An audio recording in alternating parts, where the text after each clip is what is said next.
विष का पान कर लिया।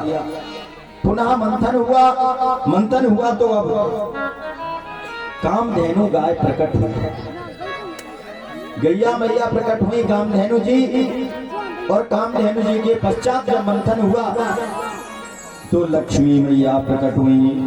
ततश्चाविर्भूत सचाक्षी रमा भगवत परा रंजयंती दिशा कांत्या विद्युत सौदामिनी यथा। ये अष्टम स्कंद के अष्टम अध्याय का 8वां श्लोक है। महालक्ष्मी जी का प्रकट हुआ। दीपावली पर पाठ करवाया जाए तो भरपूर लक्ष्मी जी की कृपा बरसती।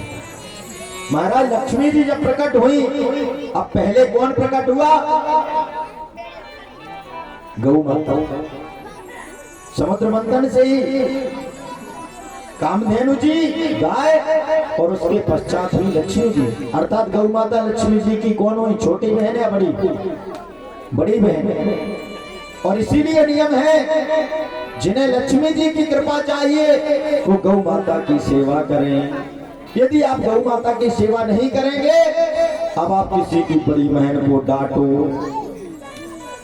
सेवा न करो, डंडा फटकारो, और छोटी बहन से कहो आओ तुमको मालपुआ खिलाए रहे हैं तो खाएगी क्या? कभी नहीं। और यही चल रहा है। महाराज लक्ष्मी जी को सभी चाहते हैं और गौ माता का तिरस्कार कर रहे हैं। दीपावली पर नियम है इसलिए कि प्रातः दीपावली में गौ पूजन होता था, लोग भूल गए। गौ माताओं के वृषभों के सींग मढ़े जाते थे, स्नान कराते थे, पूजन करते थे, और शाम को लक्ष्मी जी का पूजन होता था दीपावली पर। इसलिए लक्ष्मी जी का पूजन बाद में, पहले गौ माता का, क्योंकि वो बड़ी बहन है। इसलिए गौ माता की सेवा करिए। जो भी लक्ष्मी जी की अनंत कृपा चाहते हैं, भरपूर कृपा, गौ माता की सेवा शुरू कर दो, आपके पास लक्ष्मी जी भरपूर आएगा। और अगर गौ माता का तिरस्कार हुआ तो लक्ष्मी जी रुष्ट भी हो जाएगा। इस प्रकार से महाराज पुनः मंथन हुआ और उच्च श्रवा घोड़ा निकला जो बलि को दे दिया गया। ऐरावत हाथी निकला, इंद्र ने ले लिया। ब्रह्मादिक अप्सराएं निकली, स्वर्ग लोक को भेज दी गई। पारिजात वृक्ष निकला जो स्वर्ग में स्थापित किया गया। इस प्रकार से महाराज इस सुंदर मंथन में अब जब अमृत निकला तो लेकर के सारे राक्षस गण उस घड़े को भाग खड़े हुए। अब देवता पीछे पीछे ले गो भाग गयो करते फिरे, और वो तो राक्षस लोग ले गए। भगवान ने कहा तो गड़बड़ हो जाएगा, ये दैत्य लोग वैसे ही तो इतना परेशान करते हैं, और कहीं अमृत पी गए तो अमर हो जाएंगे। तो प्रभु ने फिर मोहिनी अवतार लिया। बोलिए मोहिनी भगवान की। और मोहिनी के रूप में आए, सुंदर छड़छबीले बन करके, चटकीले मटकीले, और आकर के ऐसे सबको मोहित किया। कहा देवी जी आप बड़ी सुंदर हैं।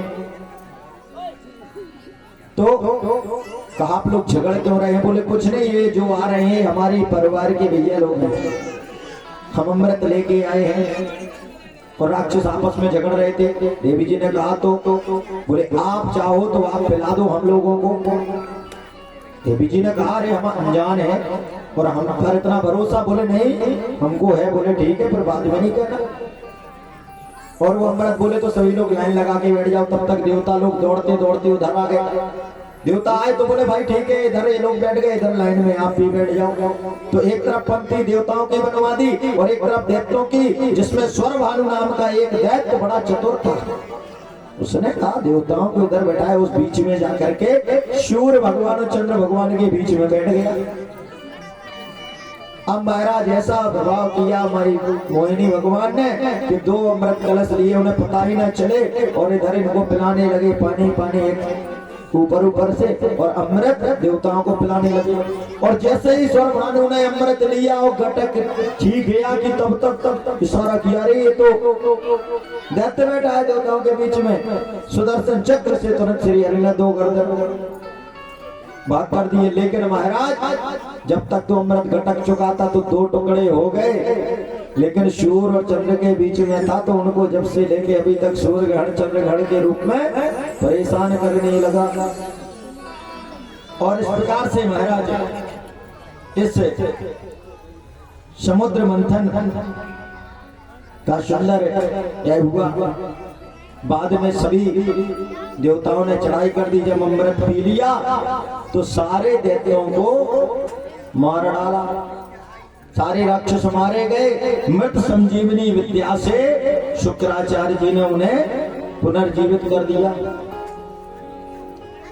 और इस समुद्र मंथन में जब वो जीवित हुए फिर से अमृत संजीवनी विद्या से, तो उन्होंने जाकर के देवताओं को झगड़ा। राक्षसों का काम ही है क्या? झगड़ा करना। एक ही काम है कि लड़ाई करो कहीं से भी। जितने दैत्य होते हैं ना राक्षस कुल के, अब जो रावण को पकड़ इत्यादि थे उनके भी वंश वाले चल रहे हैं ना, तो उनके जो वंशावली वाले हैं उनका काम ही रहता है सुबह से शाम तक किसी ना किसी से वो झगड़ा करके आएंगे ही, शांति से नहीं बैठ सकते। शायद कोई महीना गुजर जाए, इस महीने नहीं तो अगले महीने में जरूर लड़ाई होगी, शांति उन्हें आती नहीं। और इस प्रकार से देवता लोग बेचारे शांत स्वभाव के हैं। और जब महाराज बलि का आधिपत्य हो गया तो देवताओं ने दैत्यों ने जब बलि महाराज ने यज्ञ प्रारंभ कर दिए, ब्राह्मणों को प्रसन्न किया और ब्राह्मणों ने ज्योतिर्मय रथ दिया। इतना तेजोमय रथ था कि उससे चढ़ाई की देवता टिक न सके। कहा इनके साथ ब्राह्मणों की शक्ति है। और यज्ञ चलने लगे तो कहा प्रभु से प्रार्थना की देवताओं ने, आप ही प्रभु कृपा करो। तो बटुक बावन बना करके कि तम बटुम बावनम दृष्टा मोद मना महर्षया कर्माणि कारयामाशु पुरस्कृत्य प्रजापति। बटुक बावन भगवान बन करके आ गए और बलि के सामने पहुंच करके कहा, ओ हो बलि आपका तो यश श्रेष्ठ बड़ा है। और अंत में फिर 3 पद उन्होंने भूमि मांगी। बोले क्या चाहिए? अरे बोले पंडित जी आप बहुत छोटे हैं, बौने हैं, बहुत सुंदर लग रहे हैं, आप मांग लो। बोले हमें चाहिए कुछ नहीं, बस हम तो घूमते रहते हैं, तो भजन करते कहीं तो लोग कहते हैं अरे महात्मा जी उठो यहाँ से, कल ऐसा नहीं तुम यहाँ मंदिर बना लोगे, कब्जा कर लोगे।